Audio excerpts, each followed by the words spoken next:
All right. I just got the recording started. Again, we don't record the open mic, we just broadcast it. That way you don't have to feel weird about trying out some rough draft material during the open mic. So the recording got started. This is Canton's First Friday Poetry Spectacular, coming to you from the Karma Cafe.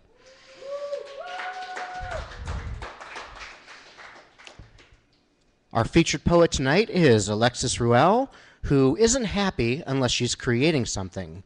From writing and performing poetry throughout Columbus to crocheting and painting, she is always looking for new ways to express her view of the world around her.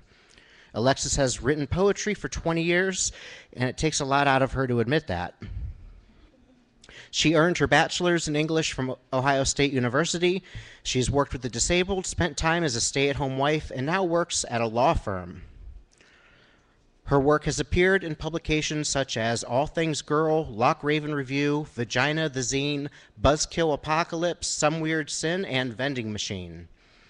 She is a regular performer at the Writer's Block Poetry Night in Columbus and was first runner-up at the 2012 Columbus Art Festival Poetry Competition. Ladies and gentlemen, Alexis-Rueal.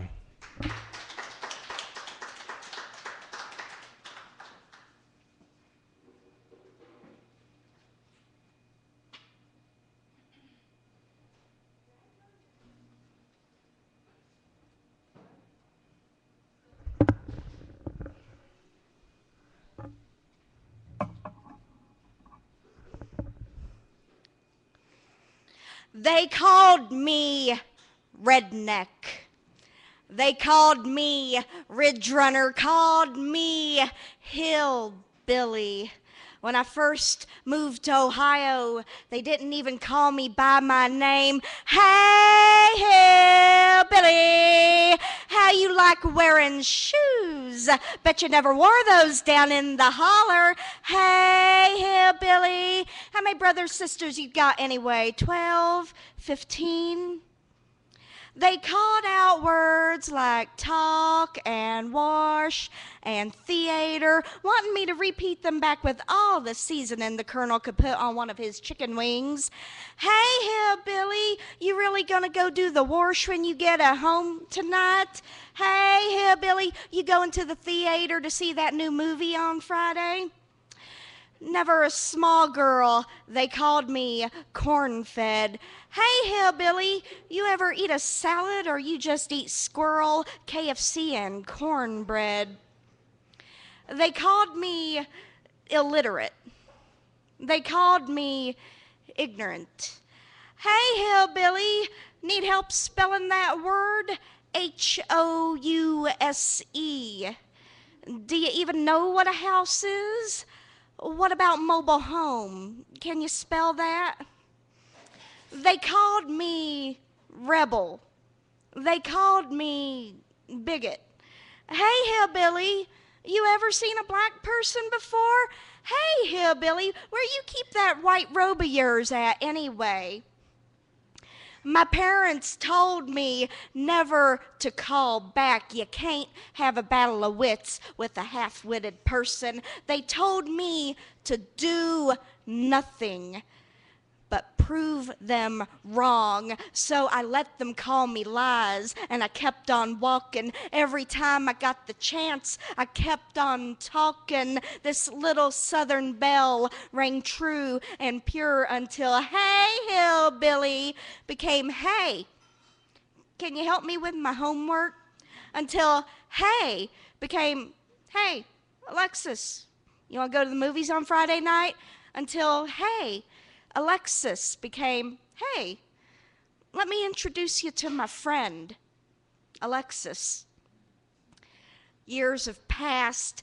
I'm no longer called hillbilly, no longer called ridge runner, no longer called redneck, but I have been called student, wife, stepmother, friend, lover. They forsay, they have called me survivor. They call me woman. They call me strong and rebuilder. They call me intelligent. They call me eloquent, and some even call me poet. but everybody I meet now knows to call me by my name.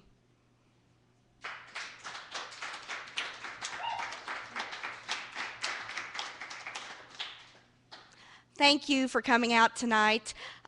This is a very, very special evening for me. This Letter to 20 is my very first book, and it's something that I never thought would happen, so it's just a dream come true.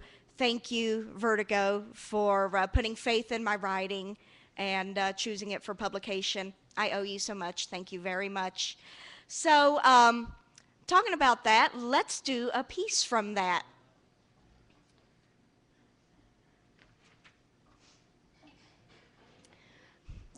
This is me angry.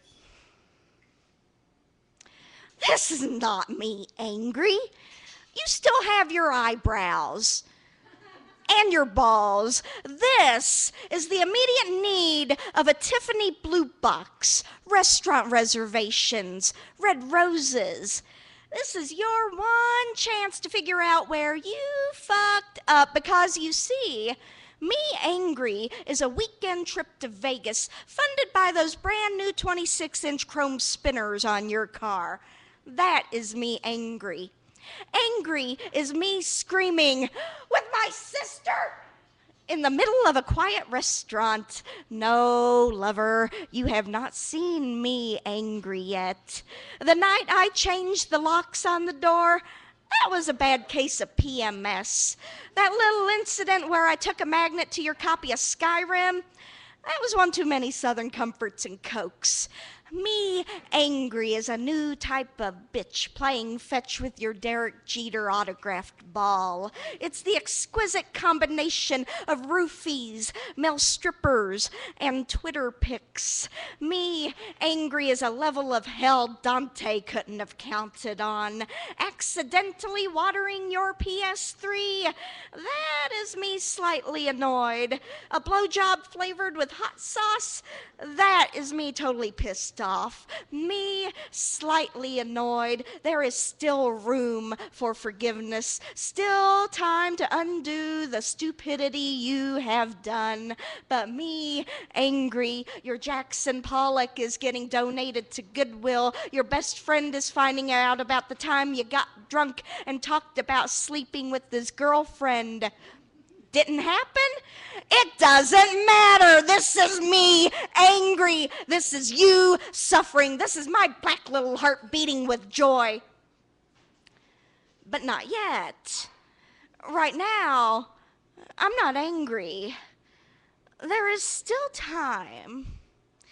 Tiffany's closes at 9. And tonight, I'm in the mood for Italian.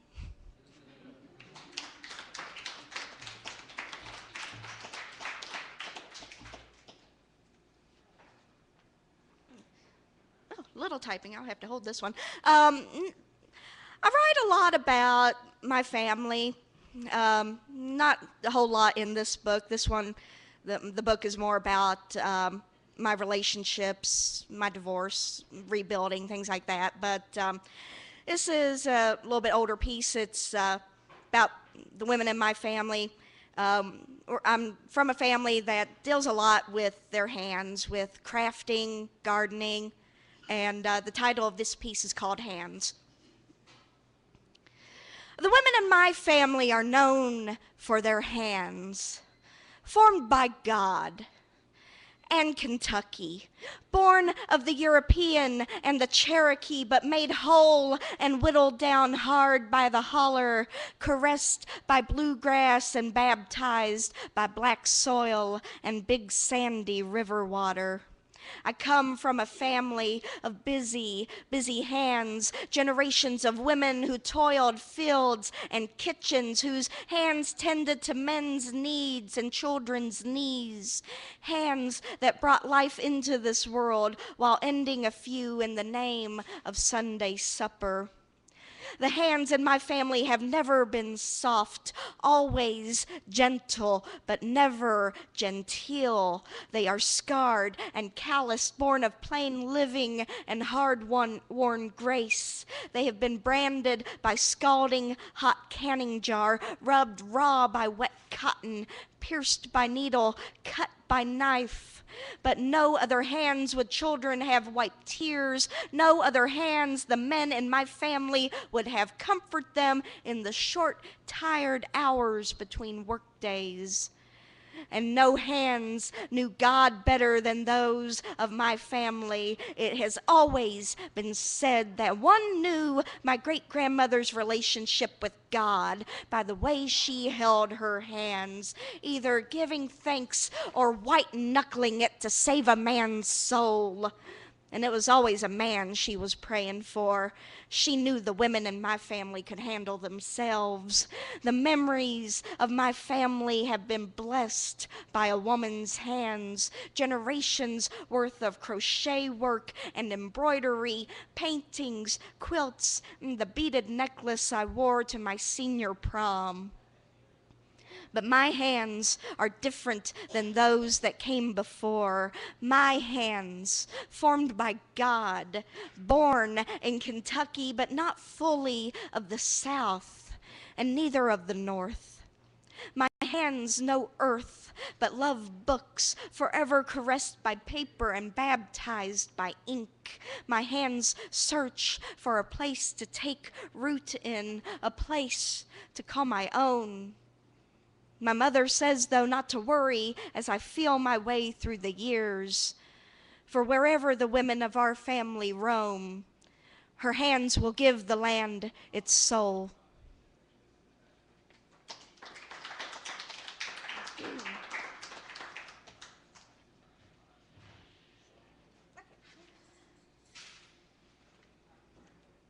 All right. This one, well, we had a poem about the vagina tonight, so let's go on and do one about another one of men's favorite things, the boobs. This one's called The Mammary Way. No, boys, these are not my eyes. My eyes are my eyes, and these are what you should be looking at. Look, I get it. I'm a big, busted woman. Some call me Earth Mother. Some call these goddess boobs. I call them devotees of industrial strength underwire. I call them the sworn enemy of the form-fitted shirt. You call them tig old biddies and fun bags, or my personal favorite, chesticles. Really, what the hell is a chesticle anyway? The world sees man teasers and baby pleasers. I see crumbs littering my landscape and a battalion of laundry pens bailing my breasts out of trouble. You see, flaunt it if you got it. Woo! I see ill-placed stripes on shirts turning my chest into an optical illusion. I see a future filled with me getting stuck in tight spaces that I can't seem to wedge my boobs through. But most of all, I see you, boys, caught like deer in the pull of my headlights, wondering what it will take to work your way onto my balconette-covered balcony. But I say that there is more to see, more to me than my mammaries. Does my red hair not entice you? Can you not dive into my blue-green eyes? Do these hips not part the heavens? Are my lips not colored by honey wine? And what of my mind? Do you not wish to know the thought that lurks beneath this fiery crown? Don't you wish to know the contents of my soul? Or are you only concerned with the contents of my bra?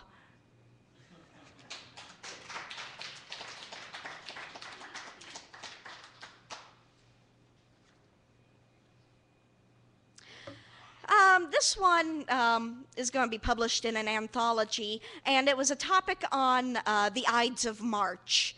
And I was like, well, who better to talk about that than two of hell's more interesting companions, Judas and Brutus. So this piece is called Judas and Brutus on Time in the Ninth Circle.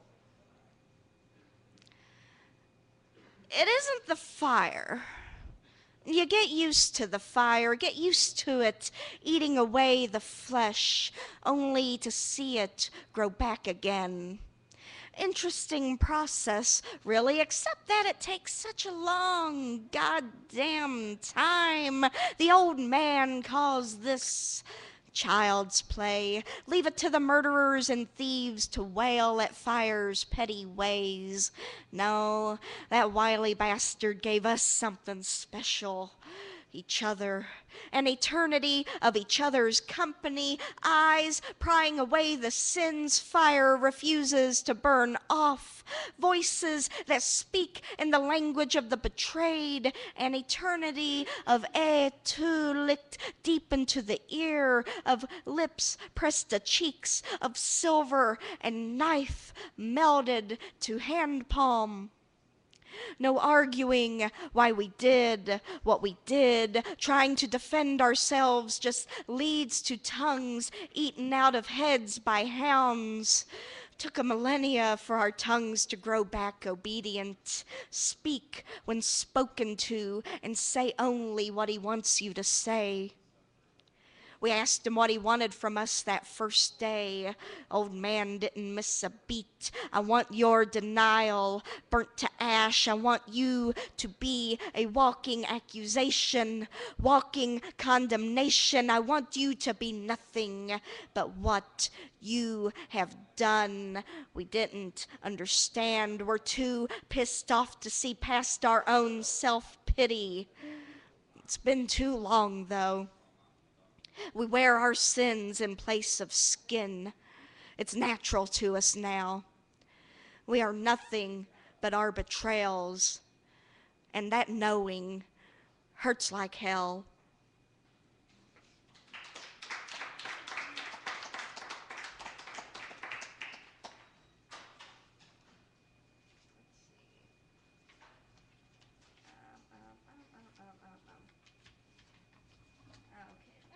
We're going to do another couple from the book here. This one, we'll start out with a quote.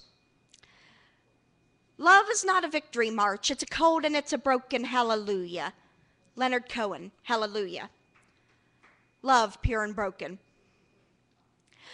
Let us sing, for we spend our lives shredding our souls, bleeding our passions, trudging through emotional battlegrounds, searching for soft, cool comforts, fighting for each moment of love that we may find.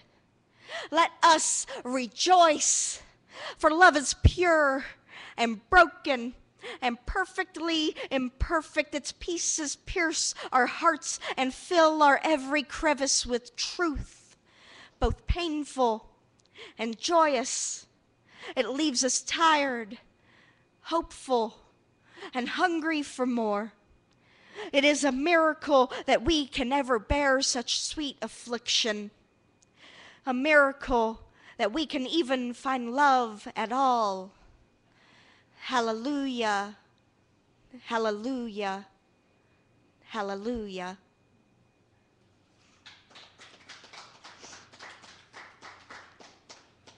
Let's see.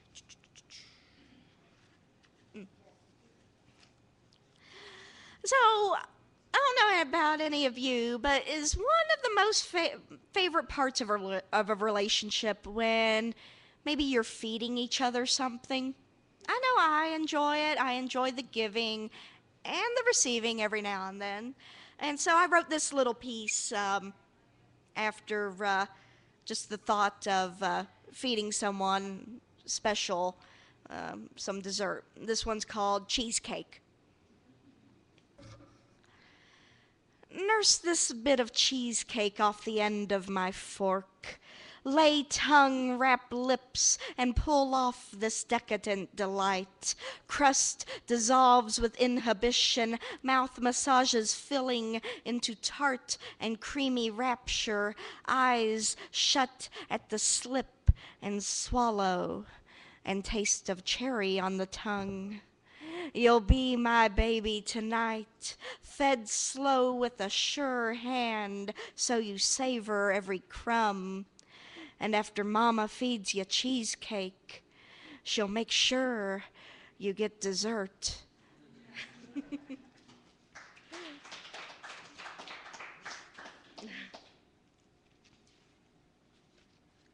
see. Okay. I'll do one more and then I'll go back to a few new pieces. This one is a pantoum, and it's called Alarm Clock.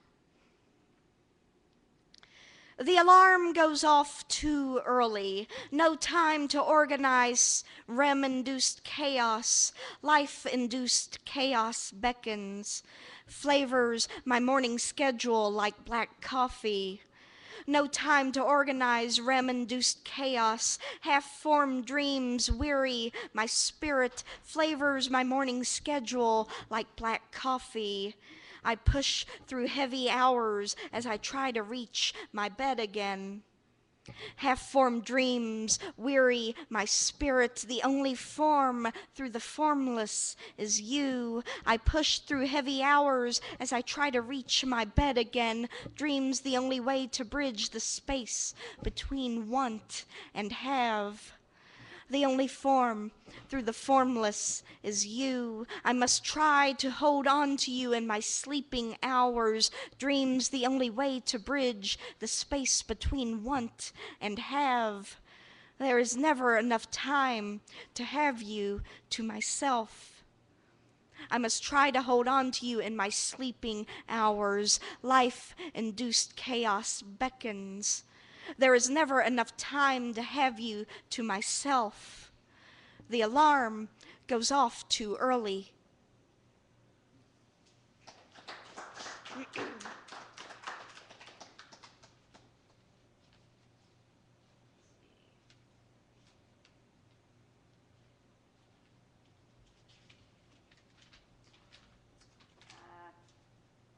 right. Sorry, I thought I had these in order. Of course, the one that I want to do, I can't find it, because that's just the way that goes. All right, we'll do this one. Okay, this is a new piece. It kind of goes along with some of the other pieces in Letter to 20. It's called This is a Love Poem. This is for you, Jason.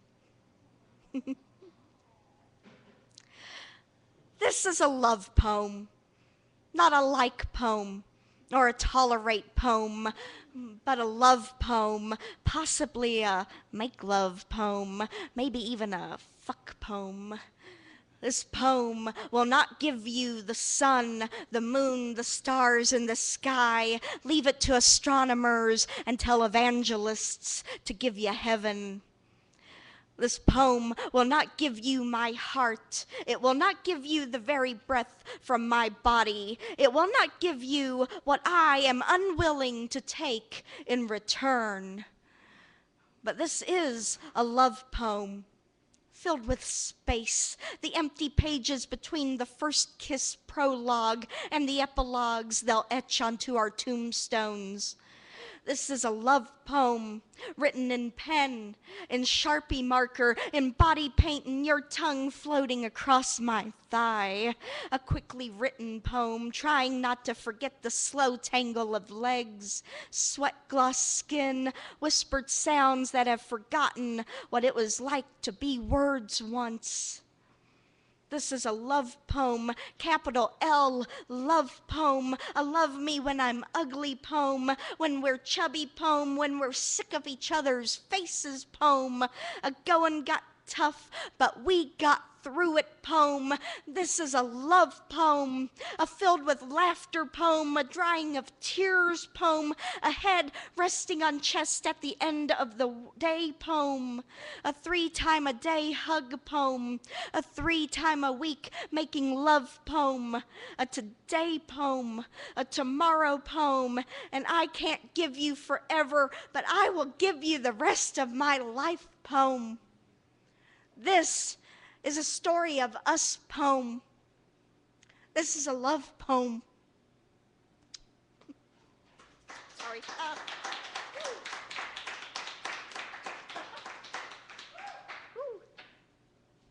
First time I performed that one, so. Good job. No, thank you. All right. Thank you, baby. All right. After that, let's go to Smurfette. So, have you ever wondered what Smurfette would do if she got tired of all them other little Smurfs? Imagine they got lazy and she just said, "I'm out." That's what this one's about. You silly bastards can kiss my little blue ass. I'm done. I quit. Smurfette has left the village, and you know why. Ever since the cameras left, you boys done got shiftless. All living in the past and shit. All, woe is me, and I used to be somebody. Gotta give it to Sassy for getting out when she did. Girl found a good job with the hobbits. Hell, even Gargamel made something out of himself, starting that cat rescue. I tried to help. I cooked. I cleaned. I took your drunk asses home at night. I could have had you on Dancing with the Stars or fronting a telethon, but you boys wouldn't listen. And now the village smells like jockstraps and Doritos. Which reminds me, why does this village smell like jockstraps and Doritos? We live near a goddamn river. Grab a bar of soap and start scrubbing. You might just turn a lighter shade of blue. Don't try to tell me you ain't nasty. I have done your laundry. Ain't nothing lifting those stains. Fellas, I'm fed up to here with it all. Tired of cleaning up after you, listening to you whine about the good old days. I'm tired of wearing white, and I'm tired of this stupid hat. But most of all, I'm tired of you guys sniffing me like I'm a dog in heat. Get this, boys, I'm not sleeping with you. Any of you. No, Brainy, I don't want to know how big your bookworm is. No, Hefty, I do not want to be bench pressed on your jock. And you, Papa Smurf, you silly little bastard, if I ever have to listen to you going, "Are we there yet? Are we there yet?" Every time I bend down to pick something up, I swear I'm shanking a bitch. So I'm out. I quit. I have a little black dress, some size 1 Louboutins, and a date with a hobbit. I want to know if it's true what they say about guys with big feet.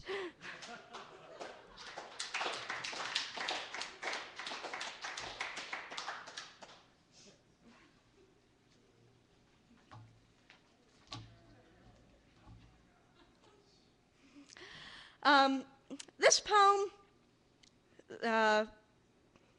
this one I wrote after Newtown, and it's also a contrapuntal, and contrapuntal, yeah, and I call it contrapuntal for letting go.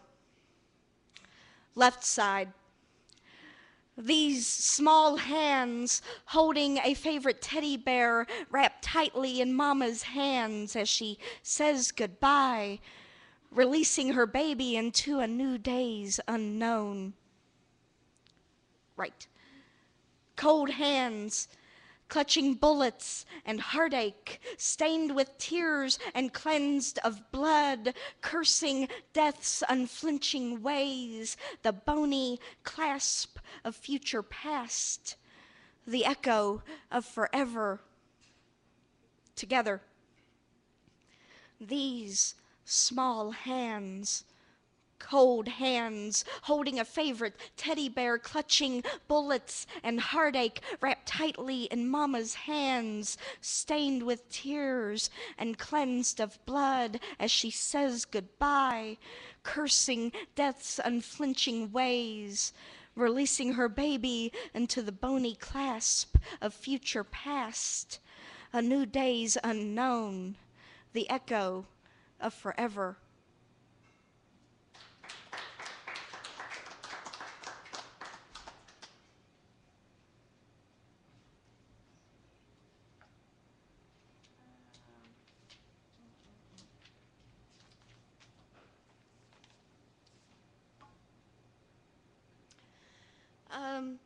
This one's a newer piece, and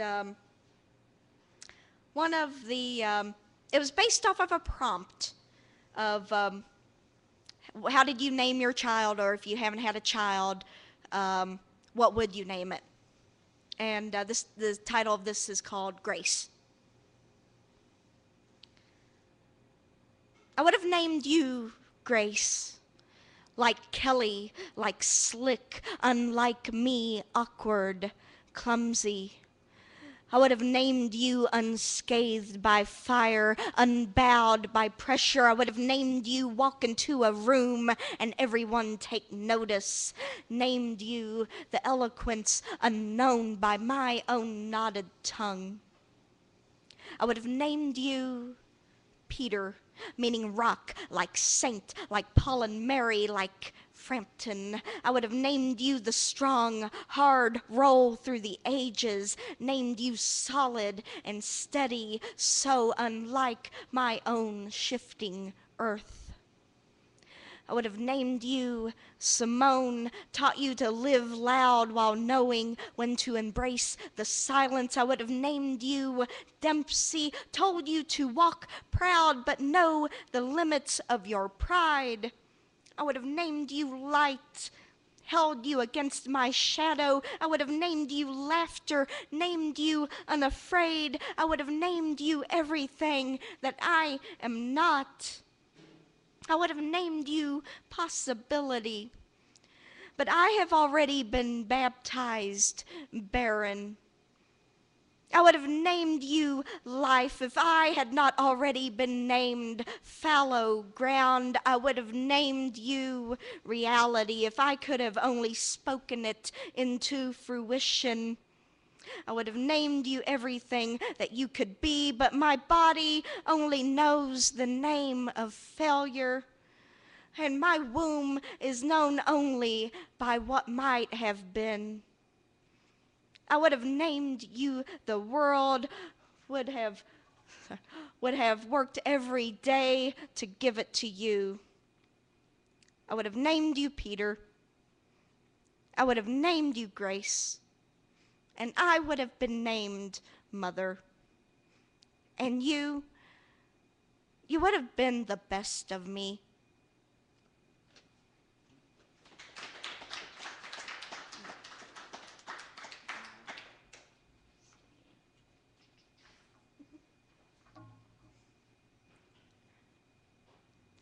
You ever seen a 40-year-old get drunk for the first time? I have. This one's called Moves Like Jaeger. My baby's got the moves like Jaeger, moving through a minefield of Jaeger bombs. My baby's got moves that taste like black licorice and Red Bull wings. My baby's got the moves like Jaeger, like 8 of those little bunker busters shocking and awing their way through decades of I really shouldn't be doing this. My baby's got the moves like Jaeger, Jaeger-fueled moves like a 40-year-old white boy dancing to 1992, like air guitar and the Carlton, like Roger Rabbit doing the goddamn rump shaker. My baby's got the moves like Jaeger, moves like a man who kissed a girl and liked it. Moves like a man who tried to kiss another dude, and like that too. My baby's got moves, slow moves, held up on both sides moves, passed out in the front seat of the car, serious lack of moves. My baby's got the moves like sleep, half-dressed sleep, hanging over the side of the bed sleep, stuffing a pillow under his head so he'll stop that goddamn snoring sleep. My baby's got the moves like hangover, crawling on all fours to the bathroom, hangover, praying to God above even though he's an atheist, hangover, wondering if he's going to make it to 41, hung the hell over. My baby, he no longer moves like Jaeger. He moves more like a rum and coke. Hold the rum. How many more? One more. One more? Okay.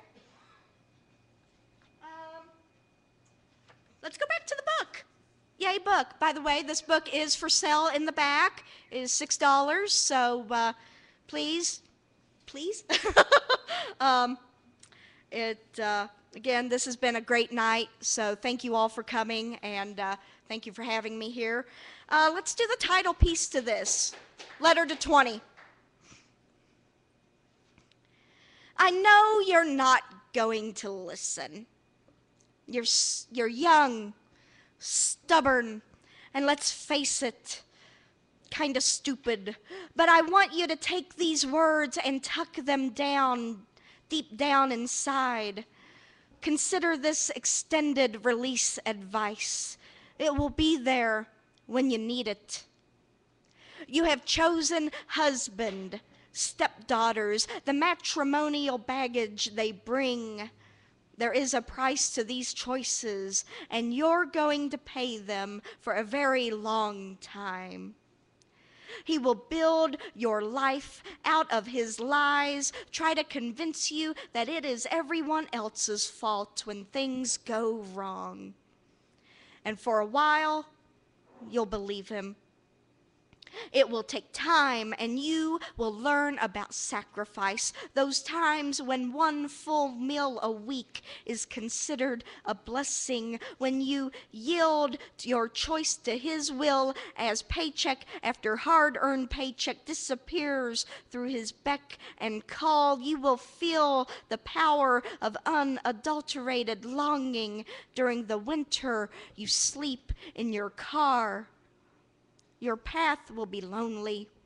Long, winding paths usually are, and not many can bear to take them, but there are still a few things you have yet to learn. First of all, you are strong. Not many can crawl through hell and stand at the end. And as you hit walls and bang on corners, you'll learn what the word no means, what the word enough means. You will start to speak in terms of I want and we must and no. He will not like it. And yes, it will spell the end of the two of you together. But his destiny is to retread his past, and yours is creating a new future out of lessons learned. You will learn that you are worth time taken. And the plainness you wore was nothing but a mask he put you in. You are built loudly and meant to wreak havoc on people's misconception. Your tongue will no longer be wrapped in silence. Notes of eloquence hide underneath the words you choked down for 13 years, and you will learn to use them. People will notice. Those people will become your friends, and your friends will accept you. They will become the antithesis of the life you left behind. And a man will notice, and he will become your friend, and he will become your lover. He will become that which you have always deserved. You're going to be all right. It just takes patience and time. I know you doubt me now. You're 20, stubborn, and let's face it, kinda stupid. You'll feel these words as you need them, though, and you will find your way back home. Thank you.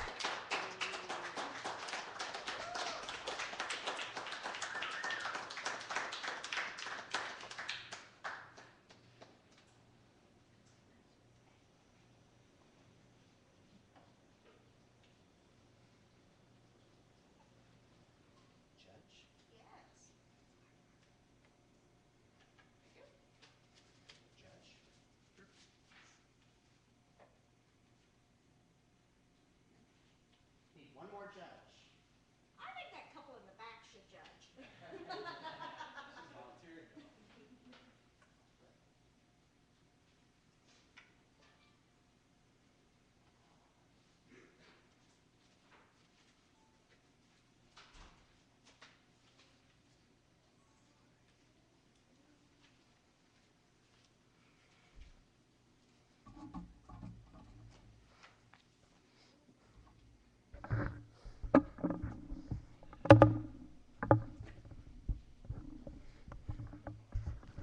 All right, we have 5 judges. We have 5 contesting poets.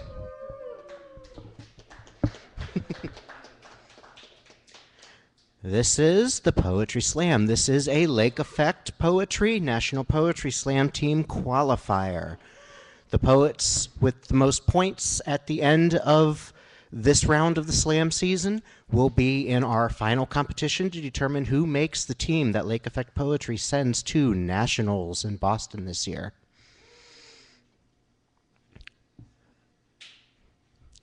Poetry Slam was started in the early 80s by a guy named Mark Smith in Chicago. Basically, you got 3 minutes to come up here and spit a poem. If you go over that 3 minutes, you lose some points. No props, no musical instruments. That's pretty much the rules. Nice and simple. We have 5 judges. Judges, you will be giving each poet and their poem a score of 0 to 10. 0 being, dear poet, don't ever pick up a pen again. 10 being, dear poet, I'm not worthy. You can use a decimal point. Please, let's keep it simple. We had people doing some weird fractions last month, and it made the math a little confusing. Yeah, we've actually had somebody try to give a score of pi times 2. Yeah, that Mr. Brightman back there. I didn't mind when everybody was sticking to quarter points rather than single decimal places, but all of a sudden you have a 0.25 and a 0.7 to add. It got weird. So, all right. Before we get this started, just so that all the judges can calibrate their scoring, we need a sacrifice. And I've got a new piece to try out, so I think I'll be the sack this month. Since we've heard poems tonight about vaginas and breasts, maybe it's time for yet another poem about my dick. You'd be surprised how much of my writing ends up, yeah. Dear spammers, while I applaud your use of clever wording to get around my spam filters, you're doing it all wrong. Offering someone who once weighed 394 pounds a product guaranteed to make your pants too tight might not be the most effective marketing strategy. I already have products that can do that. They're called bacon and chocolate-covered bacon. Instead, why not appeal to my sense of the fantastic? Offer to make my magic beanstalk reach the land of giants. Or how about my patriotic instincts? Say you'll transform my model rocket into a throbbing cruise missile. Don't you want to sell me magic mushrooms that'll grow my game from chubby cherub to blaster master? But from my experience, this isn't right. What you're trying to sell me is the wrong approach. I get off just fine. This needs to be about her. A little extra swelling isn't going to help if it does nothing to lengthen our 45 seconds of ecstasy. Wouldn't a better product be something that mixes caffeine for longer stamina with a mild muscle relaxer to loosen a man's jaw? Hold on, forget I said any of that. Give me a couple months. My junk mail sales pitch will find its way to your inbox soon enough.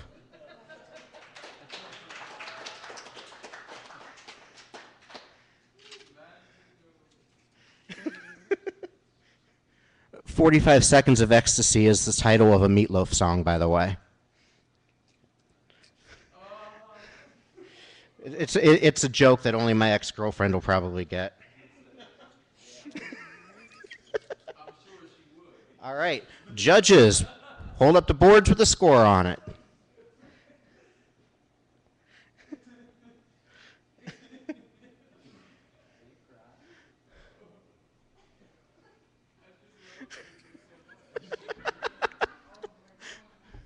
All right, from low to high, I scored a 7, a 8.5, an 8.75, an 8.8, and a 10. Now, I've won a slam before, but I've never gotten a 10. All right. We'll get our first poet up here in just a moment. Quick plug.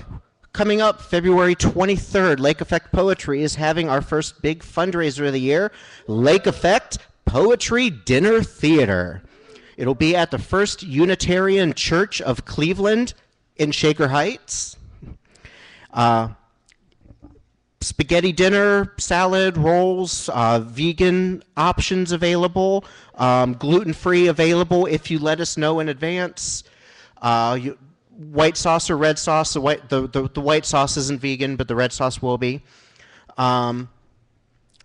You'll get food, and you'll get to hear poetry from Eris Zion Vinay, Wendy Schaffer, T.M. Goddell, Christine Howie, Carla Thompson, and Keisha Nicole Foster.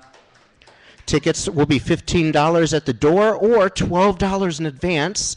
You can buy them off most any of the Lake Effect Board of Advisors or at lakeeffectpoetry.com.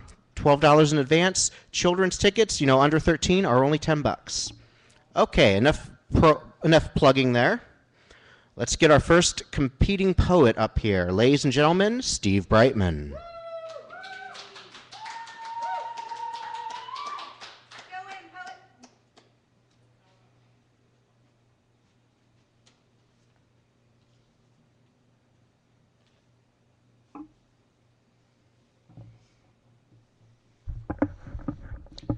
I know the clock's running as soon as I start, but I've got plenty of time to spare. No, I'm not off page. This poem's titled Today Was One of Those Days. Some days the metaphors write themselves, present themselves in such impossibly obvious ways that if you ignore them, you're further monkey-wrenching an already monkey-wrenched process. Today was one of those days. I Googled my father's obituary today. I do this once or twice a year, and I've no idea if his obituary's even been written yet. I've spoken to him once exactly in each of the last 3 decades. Nothing. I found nothing. No search results found. Today is not the day that I find out.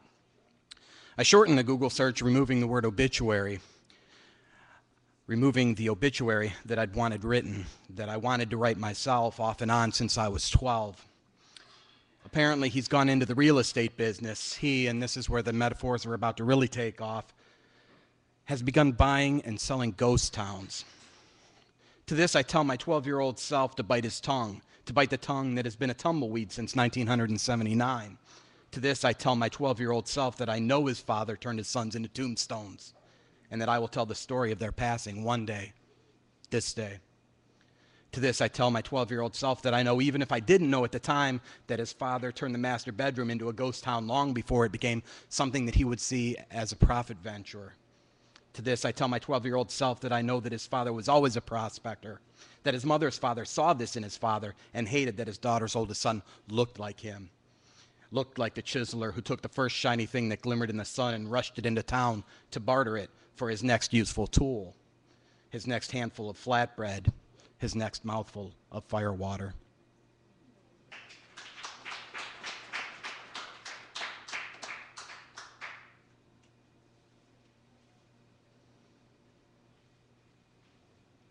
All right, judges.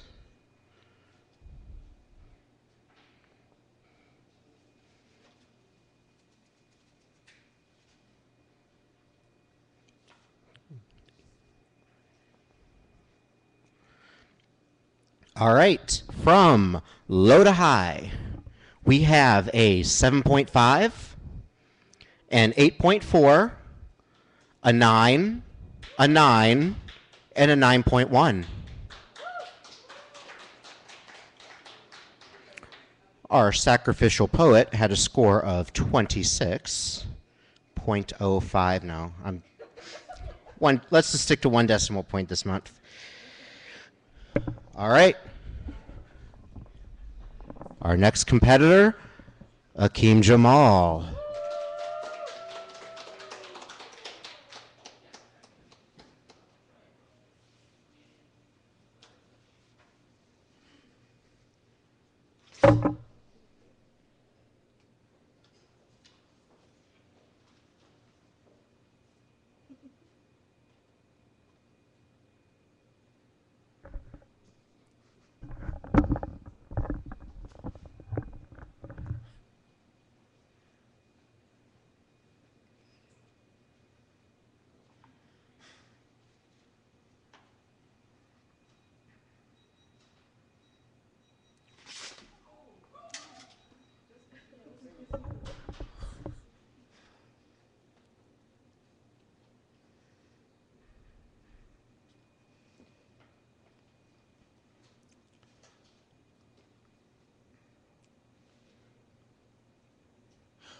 When little black girls cry, it's inevitable.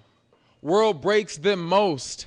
Give up your bubblegum pink for walls of cotton candy. We will eat you bare. Eat you cake in Germany. Make your circumcisions a running joke with his shoes untied. Videotaped and recorded and call it forgotten shit. Little black girls die like every day. No, you can die from a broken heart. How you think their grandma died? And they mama before them. Little black girls don't want to die like every day. Maybe live once or twice. Little black girls know they pussy came from their mama pussy just like the rest of their body. No, they can make 1,000 more if they wanted to. Don't call her be wet. Black woman be the ocean's mouth when it's hungry. We break little black girls, but they inexpensive China. They had every antique ghetto. We could just make some more. Little black girls never be light enough or too light or too ethnic or not exotic enough or not exotic enough or skinny or thick like Wendy's Frosty, the glass mouth saints mouthing alien aqueducts and blasé catchphrases of whatever the black girls can't reach that day. Little black girls know that too much and not enough are identical twins that can't tell each other apart. Aldi's and Save-A-Lot shop at the black girls. Can't you tell? Eat black girls and spit them out mothers. The sunflower seed Swahili and Skittles tongue clicks and Skittles tongue clicks dangle the angelic T-strings of puppets. Pinocchio boys who couldn't see past their own wood. No, they ain't getting married. Don't give a fuck about no statistic. Ain't gonna be no wife. Ain't gonna be no property and shit. Ain't gonna be no man's forever. Don't even know what wife looked like. They mama wasn't no wife. Neither was her mama. But her mama was. But don't nobody try to remember that far. Or don't nobody try to. Altoid feet never sit long enough to dissolve on sidewalks' tongues. Baby mamas with their Samsons braided too tight. Little black girls wear grown woman's weaves on their tongues and call it they mama's mouth. Saying shit they ain't grown enough to say yet. Micros hang snakishly from every eve, and the black girls finally getting revenge on Lucifer's forked gossip tongue. This is how the black girls seduce security with curves, the same curves the heart curves when kindergarten boys draw them like insecure blankets. We break black girls to coarse pepper because we cannot handle the way thick-hipped Greek Renaissance goddesses fashion themselves after the grown black girls. Work like you, black woman. You ain't got shit else to do. Ain't raising no kids. Ain't keeping no entire house. Ain't working no 2 jobs. And the only time you see your boys is when you sleeping and they rising like a hungover sun in a fatherless sky. You got time for everybody else's everything. When little black girls be disappeared, be all abducted and shit. I bet they don't even fly to heaven. I bet heaven fly to them.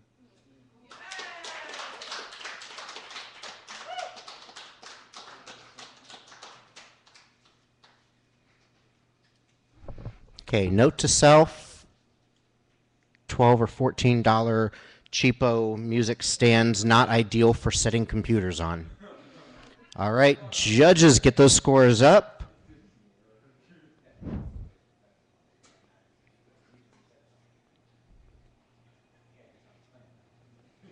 All right, from low to high, we have an 8.1, a 9.5, a 9.7, a 9.75, and a 9.9.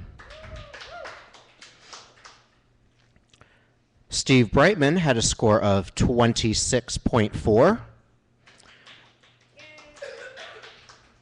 And our next competitor is Kara Lee.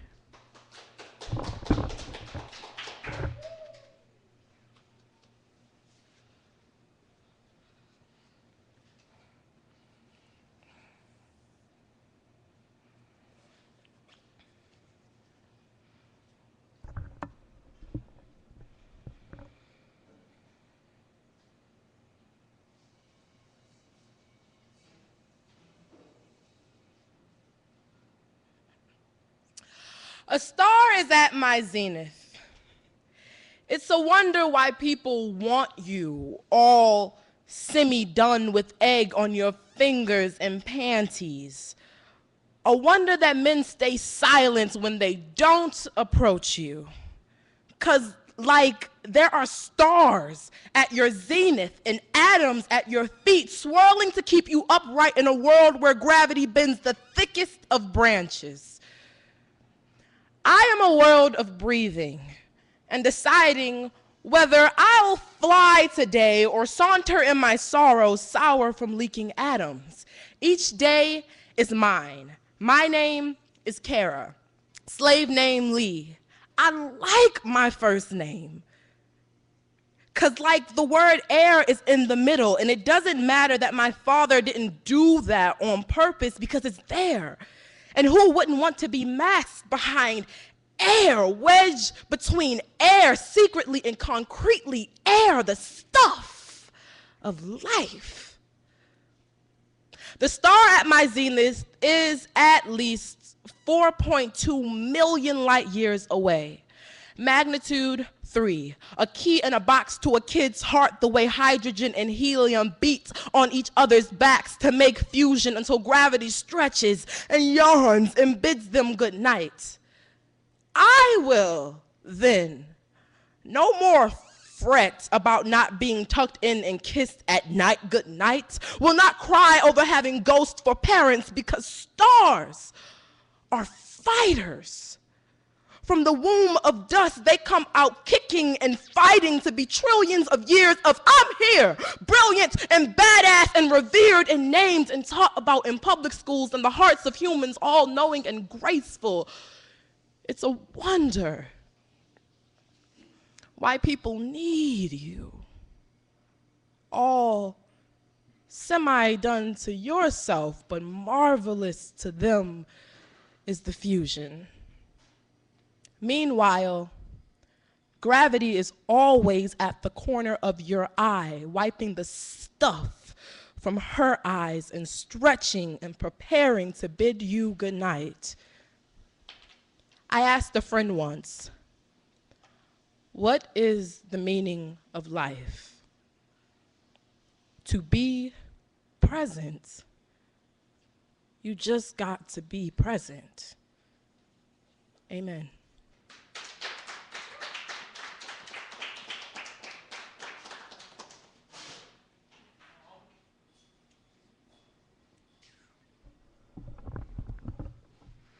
All right, judges.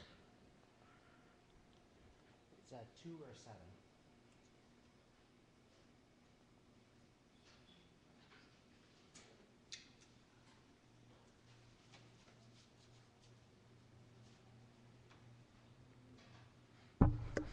All right. I'm going to need new glasses here soon. I'm having trouble seeing across the room. From low to high, we have an 8.3, an 8.6, a 9.1, a 9.2, and a 9.5.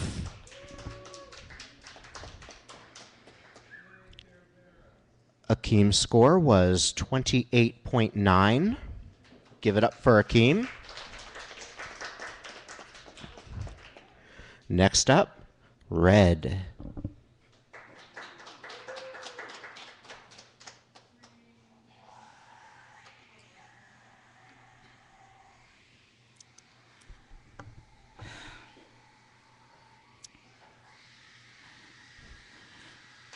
Commercials.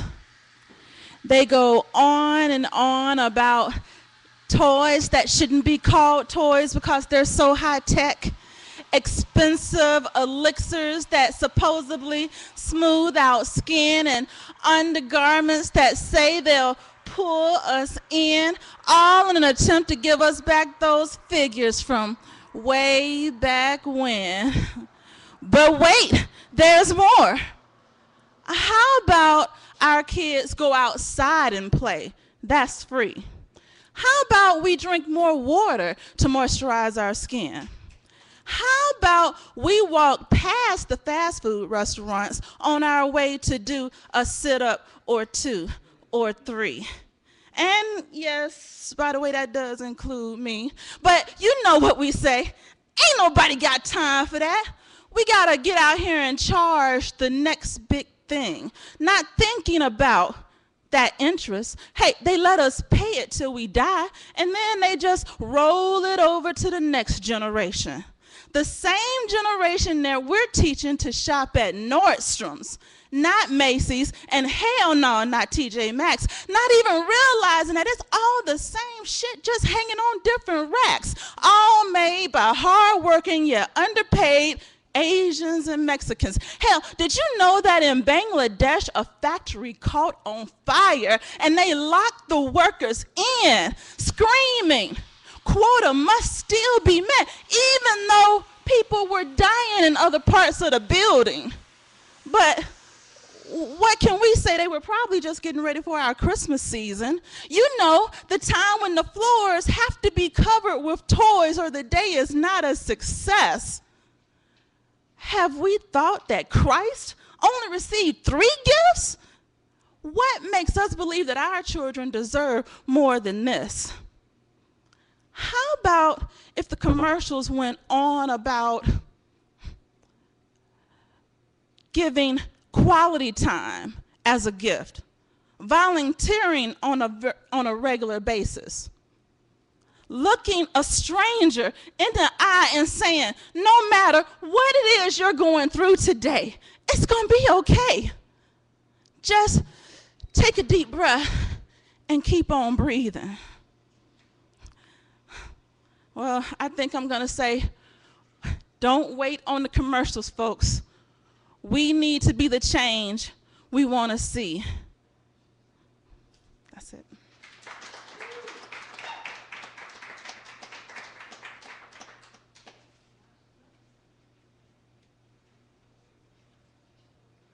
Okay, judges.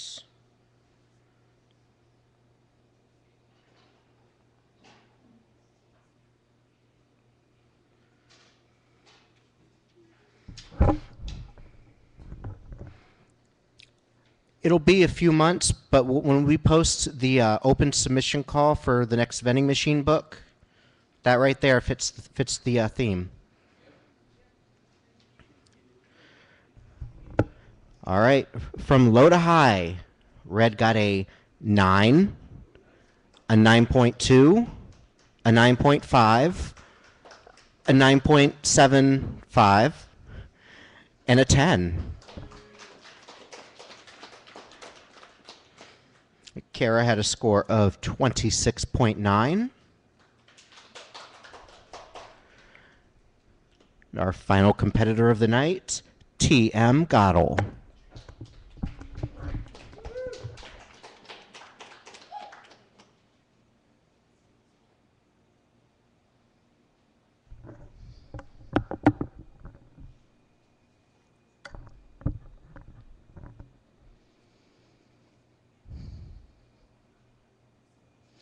Ooh, those shoes are so cute. Kitten heels, strappy sandals, sneaky peep toes, chunky platforms, hot red leather boots, 6-inch wedges, sexy calf sculpting stiletto spikes.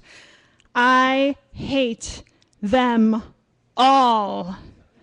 Don't get me wrong, I like them, envy them. It's the 2 double wides down here that hate them. At 4, the doctor said the aches in my feet were growing pains, if there is such a thing. Well, they grew all the way up to size 11, 10 wide. I had German Shepherd puppy feet, but stayed the size of a beagle. Finding shoes that fit was torture. Finding shoes that didn't torture was impossible. In junior high, the cool girls wore Doc Martens. I was stuck with Dr. Scholl's. I tried penny loafers, ballet flats, saddle shoes, inserts. You ever walk down the size 11 aisle at Payless? It's kind of dusty and grimy back there, and I swear they're keeping some kind of chupacabra mummy where they hope no one will ever find it. And there are about 5 pairs of size 11s. 3 of them are identical boxy gray nun shoes. 1 pair has a mismatched size 9 as the left shoe, and the last pair is a Dayglow orange with 9-inch spike heels. I go barefoot as often as possible. I once went an entire year wearing no other shoes besides my knockoff Birkenstock sandals, and those were men's sizes. My boyfriend still laughs about the day when we discovered that we wear the exact same size shoes, and in fact, I'm wearing his shoes right now. Because you know what they say about women with big feet? That's right, nothing! They say nothing about women with big feet. I have resigned myself to the fact that I have man feet. I have my father's feet. Not like my brother, who got the properly proportioned good feet from my mother's side of the family. No, I got my father's feet, the scuba diving flippers. But I've come to accept these feet, my father's feet. After all, these are the feet that carried my father across the Atlantic 3 times, from Europe to America, then back to Europe and back to America. These are the feet that carried him to school in Germany, where he was a victim of bullying before activists made it a cause, his classmates taunting him, Ami, Ami, Ami, American. And then they spit on his shirt. Those same feet carried him to school a few years later in Cleveland, where his classmates taunted him, Nazi, Nazi, Nazi, and spit on his shirt. He grew up thinking the 2 words meant the same thing. These are the feet he used to climb the yellow cherry tree, jump fences, feet that slipped to break his arm when he was chasing bees. These are my father's feet, feet that wore combat boots under U.S. Air Force Blues for 4 years, feet buffeted in the sands of Nevada and washed in the sea salt of Okinawa, feet that wouldn't be officially called American until after he came back to Cleveland, after he traded combat boots for dancing shoes in an International Cultural Center hall, folk dancing my mother on his arm like they did back at home, and finding a moment to sneak a handshake with the congressman in the corner, asking if maybe the congressman could figure out why his paperwork had been in limbo since before he joined the Air Force. These are the feet he used to carry me, drugged and sore, through the hospital when I was 3 and in need of heart surgery. These are the feet that carried him to his work for 30 years, feet that carried the support of my mother, my brother, and me. And those are the feet that walked him away from the accident, the car accident that saved his life. And his feet, he got his feet from his mother, feet that waited tables for decades because she had to make a better life for her sons in the new world than she had in the old. My Alma's feet carried her across the same ocean the same number of times. These feet, my father's feet, my grandmother's feet, her feet were forced from her home at gunpoint, feet forced to stand for what seemed like days shoulder to shoulder to shoulder in a cattle car, feet that spent days cutting their heels in the dry fields that they no longer owned, taken by the Russians after the war, feet that found home in a post-war concentration camp, 6 families folded into one cold concrete room, feet that would never find a rescue from the sins they never committed, feet that walked out of history books so that their granddaughter would have to learn on her own, so that she could tell the story on her own, because history is never written by the grandmothers who lived it. These feet might be big, achy, unshod, uncute, unsightly monsters, but they're time-tested over a lot of miles. They've carried a lot, and they have a lot further to go. After all, what are feet for, if not for walking?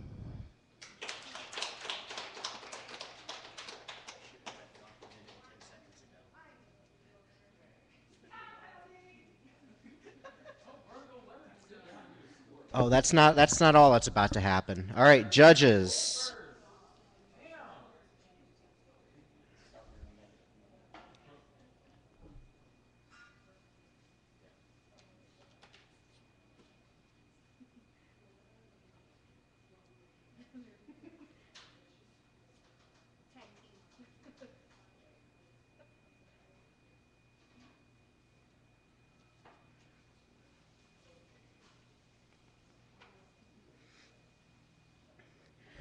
Give me a quick moment here.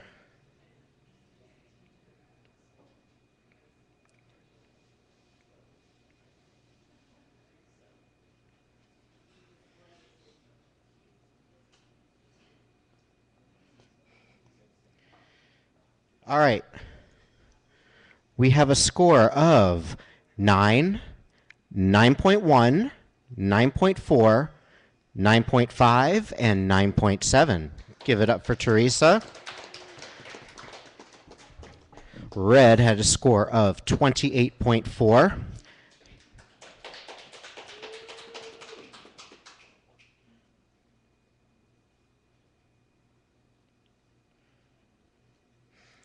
All right. After a 6-point time penalty and a 2-point prop penalty, according to PSI rules, your shoe counted as a prop.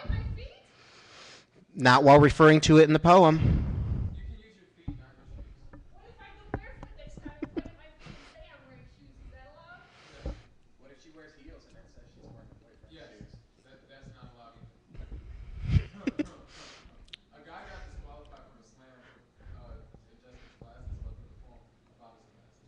Yeah.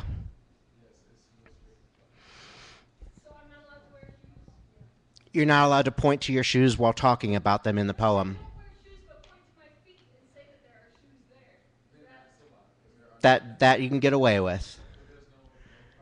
Yeah, spitting barefoot and pointing to your feet while talking about shoes is allowed.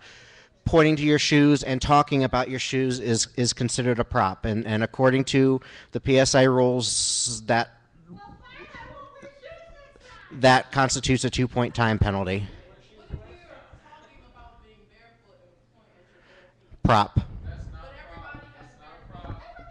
It's not a problem if everyone has fair access to it. So if we use the chair, yeah, you can utilize a chair, you can utilize the mic, you can utilize this because it's available to everyone. yeah, as long as everyone else can use it, you can. I think everybody was wearing shoes though. But not, they were wearing a But that doesn't count because they can either be used as a prop or it can go against the concept. They'd have to be there for the entire slam. Get in my shoes. So after a total of 8-point penalty, that gives her a score of 20. Give it up for Teresa.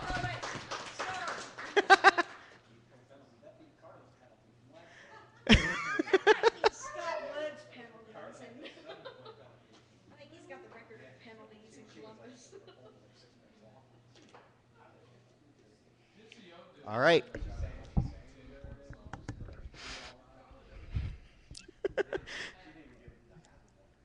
That in third place, that puts Kara Lee. In second place, Red. And tonight's slam winner is Akeem Jamal. And technically, Teresa, I should have cut you off at 4 minutes.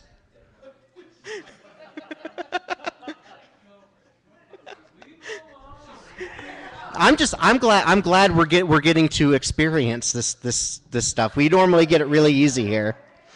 All right. This has been the First Friday Poetry Spectacular. Big thank you to Karma Cafe for hosting us. We will be back here in 2 weeks with the Stardust Poetry Show featuring Renee Sanders. That show is not Ustreamed. That show, you have to be here to see it while it's happening, although it will be recorded for eventual podcasting. Then we will be back here March 1st for another Poetry Spectacular. Our featured poet will be Scott Woods. And March 15th, Stardust Poetry will feature Mr. Steve Brightman, along with the release of his book, Like Michelangelo Sorta Said, and Rick Marlatt, releasing his new book, Desired Altitude. Rick is from Nebraska. He will be coming here. He is the winner of the 2012 Standing Rock in the River chapbook competition up in Kent. And they will be publishing his book. It'll be released at 3 different shows that weekend, including this one. All right. For those following our slam team points, etc., we will have another qualifier slam tomorrow. It is a makeup since January's Root and Slam show was canceled by the cafe due to multiple bookings conflicting. Yeah, they forgot about the poetry show and booked a musician and then canceled the poetry show. Boo. Well, so we will have a makeup slam at the beginning of the Writing Night show at the Literary Cafe in Tremont. It is 18 and over at the Literary Cafe. Usually. Legally. Vladimir Sorinsky is the feature. Alexis will also be a feature at that show. I forget the name of the musician that's playing there too. And I heard a man called Plush might be doing a feature there too, but it seems to be off and on. I don't know what's up with that. It's not my show, and Azrael isn't here to tell you more about it. We will also then have a qualifier slam at February's Root and Slam show, which will feature Phoenix Andre Clouden, who is supposed to feature in January. That'll be the 22nd of February. All right. I think that's everything I need to announce. Thank you to everybody. Thank you, Karma. Poetshaven.com. There's a nifty book boutique. You can buy copies of books. Oh. I was in the middle of a sales pitch and got distracted. Boutique.poetshaven.com. You can order Alexis's book. You can pre-order Steve Brightman's upcoming book, along with a book by some guy named Vertigo that he's trying to get done. That should have been out last month. Whoops. It's almost done. That's what happens when it's 2 weeks before I'm supposed to start printing it and decide I want to scrap the whole thing and rewrite it. So, thank you, everybody. Have a wonderful night.